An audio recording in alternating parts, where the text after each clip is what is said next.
What is going on YouTube? Chris with Journos, Comics and Pop Culture.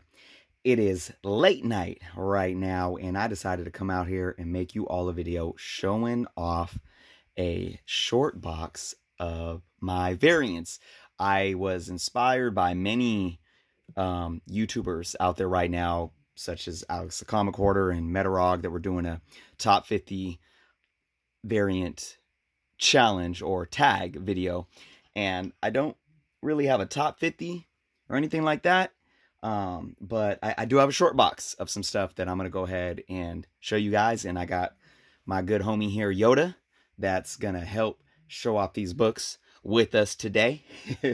So let's go ahead and get started off showing some books. Now I'll show these two. These are new ones that I just showed off in a haul because I just picked them up, so you may have seen them if you watched my Midtown haul. I got these for like 60% off. This is a Young Guns variant of Todd McFarlane cover swipe. Just freaking beautiful cover there. And then this was a Vengeance of Vampirilla number 5 variant. I don't know the artist. I should have looked it up before doing the video, but oh well, it's still a beautiful cover. So, okay, ironically enough, first book out of my short box, which is right over here to me that I'm pulling everything out of. Another Vampirilla. Beautiful art there. All right, so let's see. Some of these are in order by artists.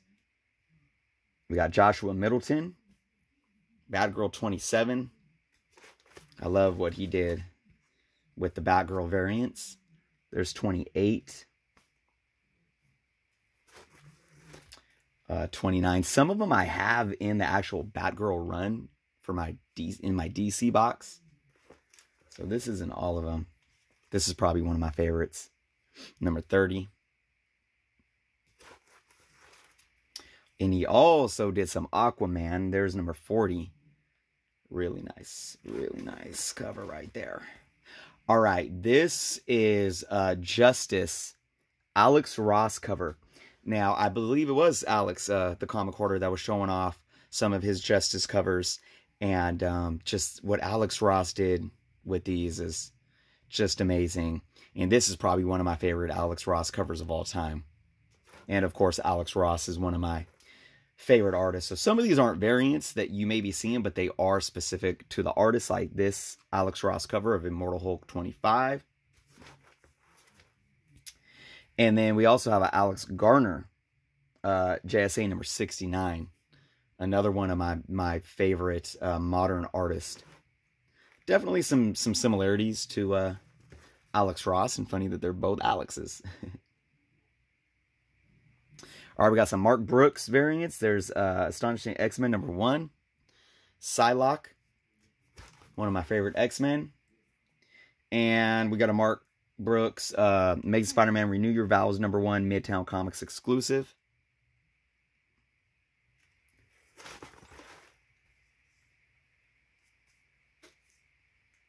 All right, now we have another Renew Your Vows number 1. This is the Addie Granoff variant.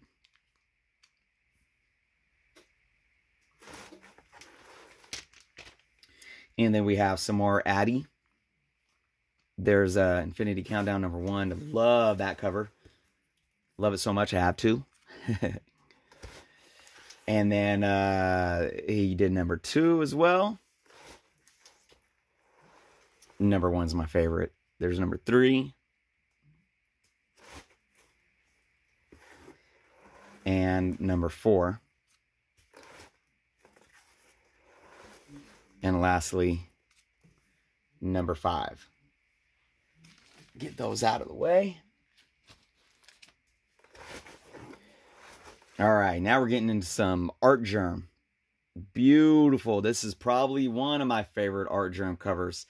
I just love how she's free-flowing in the air with the skyline behind her. It's just amazing. And, you know, one thing about, I mean, this is a lot of artists, you know, even good artists, they tend to get stuck in their, you know, their mode of things. And one thing with, oh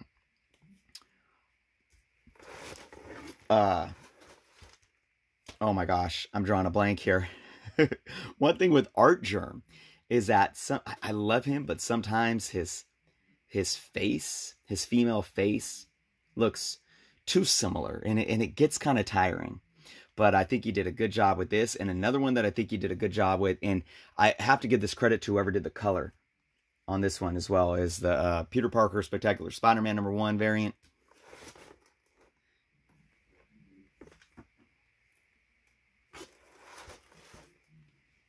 And this is the Thor, Mighty Thor 705 variant.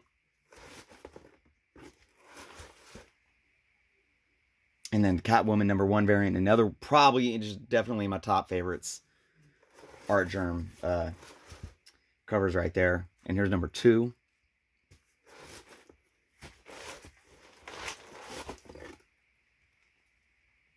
#3. And I love the kind of, what is it, like an opaque photo filter. This has a very 1920s kind of feel to it.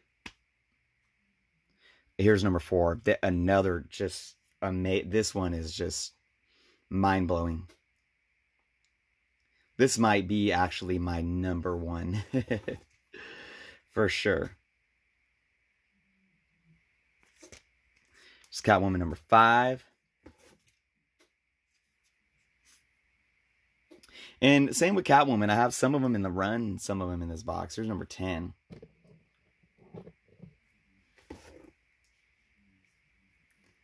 And 11. 12. Throwback. And #13. And another one of my favorites, #15. Get those out of the way. Here's Batgirl 31. Another one where it's like free flowing, you know, and just how she's walking and the way her body is, you could tell that it's moving and the hair flowing, just the facial expression, really good. And here's a bunch of Supergirls. This is kind of where I got it got a little redundant for me. Was on his Supergirl variants, but still, you know, ultimately beautiful art. There's 26.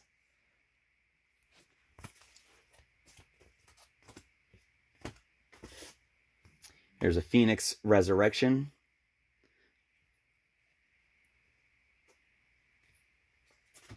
I'm going to start doing these one at a time, so I keep them in order. The Life of Captain Marvel, #1.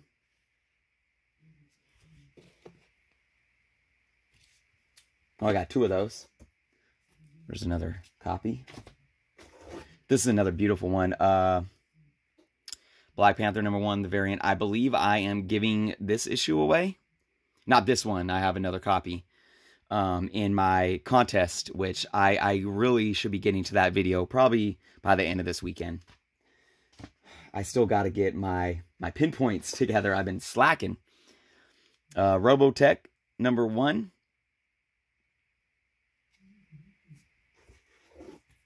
Fantastic Four #1.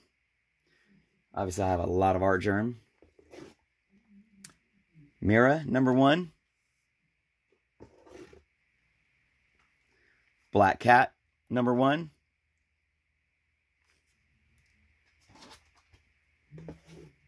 Supergirl #23 when they did the foil covers.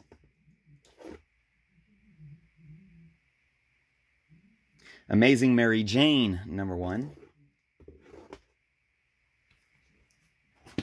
And I love this Vampirilla with it's got a clear cover that just is, it's clear, but then it has the red for the blood, and you open that up and then you see the black and white actual cover. Love this book. All right, what do we got next? Okay, so we got some Greg Horn. The Wonder Woman Blackest Night, Greg Horn. This is the first issue.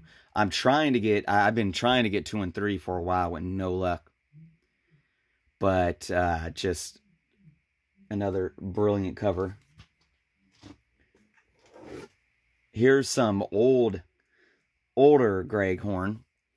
when he was with Image. Espers, #1. Artifacts, #12.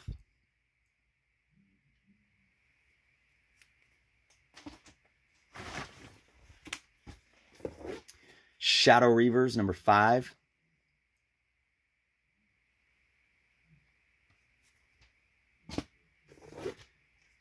All right, what's up next? Now we got some Greg Land. Now, I heard some rumors about how Greg Land is a bit of a copycat. Now, I don't mind the idea of taking, especially for certain art styles. Here's Domino #1. Taking like likenesses. I mean, artists have done that for a long time in comic books, where you take someone's likeness. There's many iconic covers, I think as early as the 70s, that have the likeness of a real person. But what I was watching, here's #2 with Greg Land, is it's a bit much, I think, for what he does or is allegedly doing. But still, I gotta give him credit. His stuff looks good. It looks amazing. So I definitely have some of his stuff in here. Marvel Legacy #1, Land variant.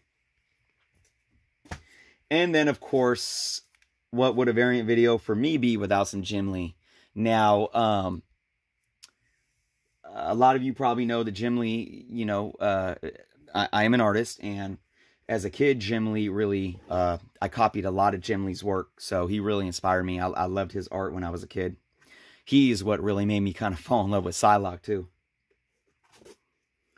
But I loved collecting these. I don't think I have all of them, but I have most of them. Cable. Rogue. Shadow Cat. Yeah, all of these were dope. I paid full price. Well, not full price. I think I got 50% off for Midtown, but I got some of them during a sale, like a 50% off sale with the Midtown.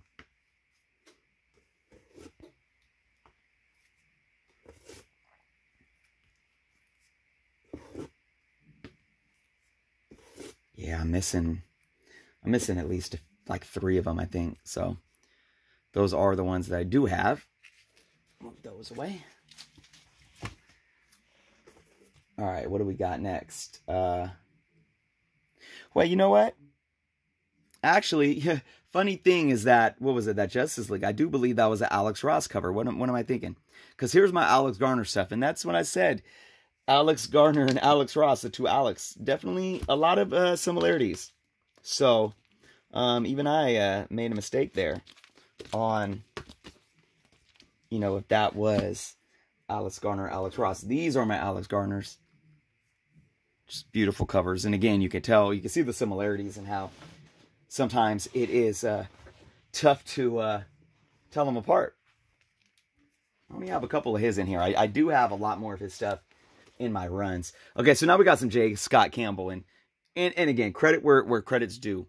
J. Scott Campbell is a great artist, and I love a lot of his stuff. I love what he did with these Red Sonias. But I will say, at the same time, I think J. Scott Campbell, I can't talk right now, is overrated. I really do. I think he is overrated.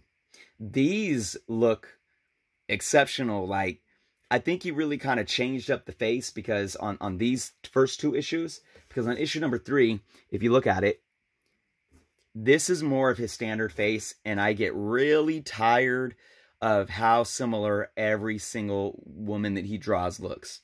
With that little tiny, like, rosy nose. It's nice, it's a cool style, but to see every single one, it's just, and he's getting a little more carried away with it too, because he used to draw his Black Cat a certain way. And it was very unique, and now it's just, it's the same. You know, although the nose isn't really rosy here, I don't know who's doing the coloring, but like this one, see the tiny little rosy nose. Not everyone has a tiny little rosy nose, but still, you know, this one is extremely stereotypical of what I'm talking about, and it's just, I'm actually not really a fan of this cover right here, to be honest. I think I got this for dirt cheap, though. And same with this. it's just, it's too much for me, you know? Yeah. But again, you know, I'm not hating, guys. Obviously I wouldn't have his stuff in my variant box. That's decent. Now I love what he did with the cover, what do you call them? The connecting covers here, with the Spider-Women stuff. So here's the Silk #7 variant.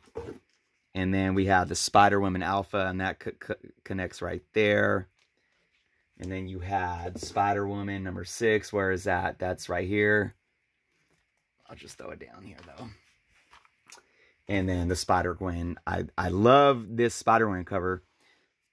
And I do like how her face looks. Now, the nose isn't too small, and the eyes are still those big eyes. And he really captured a look that is very similar to, like, Disney princesses. And that's where, you know, I can dig that, especially right there.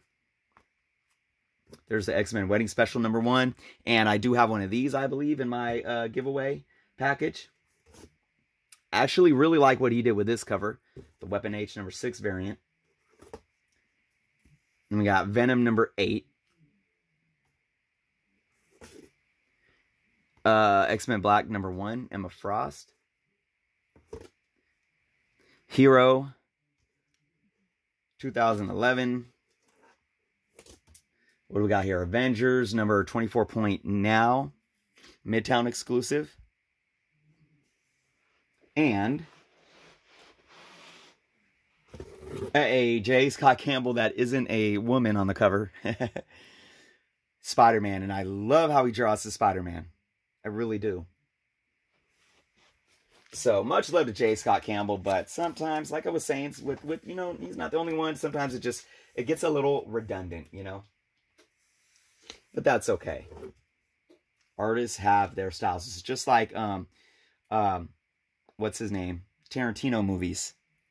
He's such a great out-of-the-box thinker and such a unique director and filmmaker, but it tends to be cliche, his style. That's just my opinion, but I just think his style is very cliche, and it can get redundant. It's different than anything else that's out there, but when you do kind of the same formula over and over again, it just gets redundant, even though it may still be entertaining and with good storytelling. Here is some Adam Hughes. We got Fairies #9, Fairest. #1. We got some Red Sonja and Vampirella and Betty and Veronica. Tomb Raider #42. Tomb Raider #2. Voodoo #2. Voodoo #4. Rose and Thorn #1. Awesome cover. And here's #5. Oh, these are kind of out of order because here's #2. I like that cover too. And here's #3. And we got Red Sonja and Tarzan #1.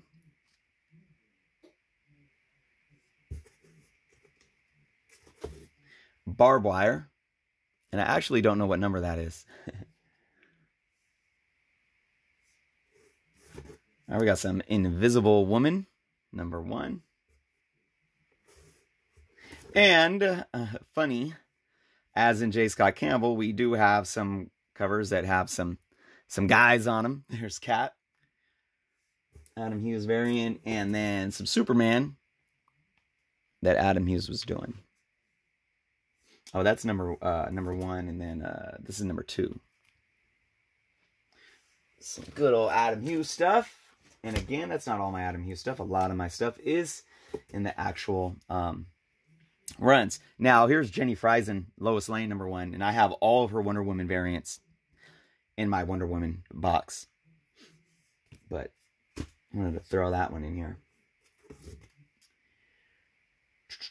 Here's Greg. This needs to go with the Greg Land section. But there's Amazing Spider-Man 16.HU, the Hunted tie-in. All right. Yes, I have some Liefeld in here. There's Cable and Deadpool annual #1 variant. Now, you gotta give Liefeld credit. And anything with Cable or Deadpool on it, I mean, come on, you can't hate on the guy.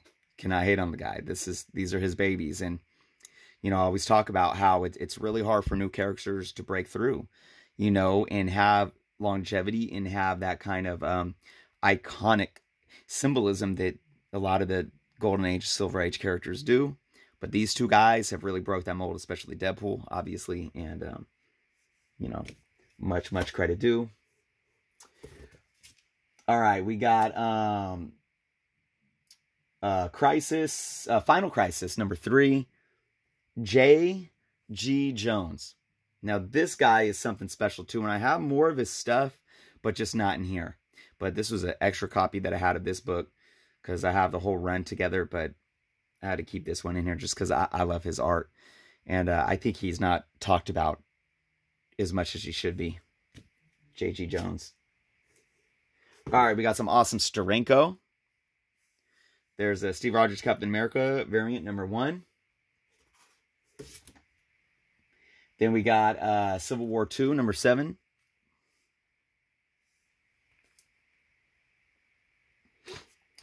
All right, what do we got? Now, one of my all-time favorite artists ever, John Romita Sr.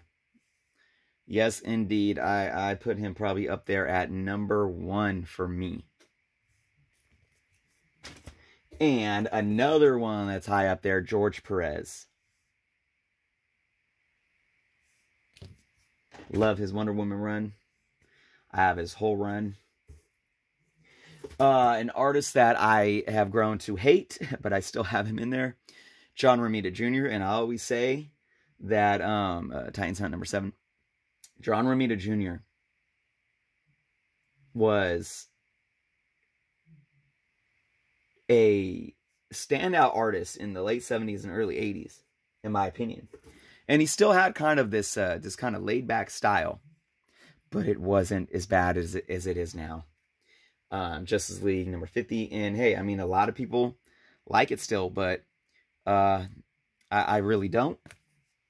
It really irks me the way he draws his wood people and meth addicts. No offense to anyone that is suffering from addiction or has family members, because I've been right there, and I'm not making light of it, but his drawings do kind of look like a lot of his characters are sucked up and on drugs. It's very strange that he portrays his characters like that. Kirby, X-Men Blue #1 variant.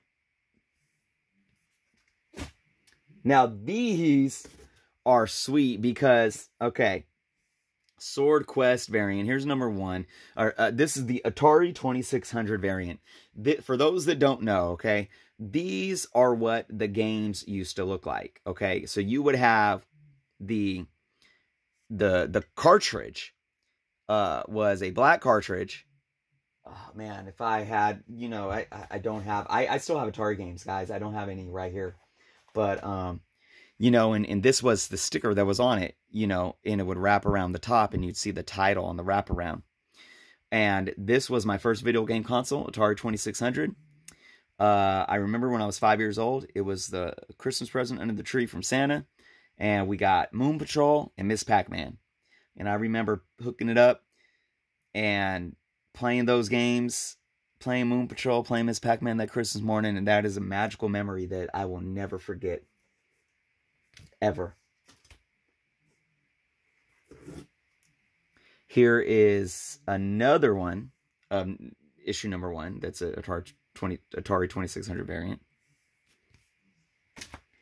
And the Centipede #1, and for those that don't know, Centipede was actually a game for Atari. So those are super cool. I don't know who, what artist this is or what book it is. It's a G.I. Joe. And you got the Baroness there, Virgin cover. And then we got the G.I. Joe Rise of Cobra movie. And then we have Punisher Fantastic Four variant. I don't know who the artist is on that one either. And then we got Weapon H, #1 variant. Obviously, cover swipe. And then we got, what do we got? We got the Secret Wars #1 variant, which is the swipe of Todd McFarlane's Spider-Man #1 and Spider-Man #13. Because in #1, he was in his regular suit. #13, he was in the black suit. And this here, obviously, Miles Morales. All right, guys, we got a couple more. Yes, indeed. Daredevil #1 hip-hop variant. For those that don't know, strictly for the kitchen. This is a Tupac album cover. It's 1993 release, strictly for my NIGG. Never ignorant, getting goals accomplished. Tupac, for those that don't know, saved my life. His inspiration on me is beyond the music. He helped me get my life back together. I wasn't able to make music with him, but I made music with his group, the Outlaws, which is his cousins and close childhood friends that he brought up with him when he gained success. And this album right here, most people are most familiar with, you know, Keep Your Head Up. That was the first single off the album. But extremely, extremely great album. Very influential album for me when I was a kid. And I remember first hearing it. And this was the second album. This was the album that really got me hooked. And then we got Extraordinary X-Men #1. That's TLC. Cover swipe. And yeah, so that's my box, guys. That is my box. That was a lot of books. This video was longer than I expected. So I hope you guys enjoyed that. Thank you, Yoda, for helping out showing the books off tonight. And yeah, so guys, if you guys make videos out there, this, like I said, this originated, the inspiration came from a tag video. So thank you again to Alex Comic Hoarder and Metarog for doing their top 50 variants and giving me this inspiration. So if you guys are making videos out there, why don't you go ahead and show off some of your variants. And believe it or not, I'm not huge on variants, but here I am with this big box. And this isn't even all of them. I have another box of variants as well. So, but with that being said, thank you guys for watching. Leave some comments. If you have not subscribed yet, please do so. Till next time.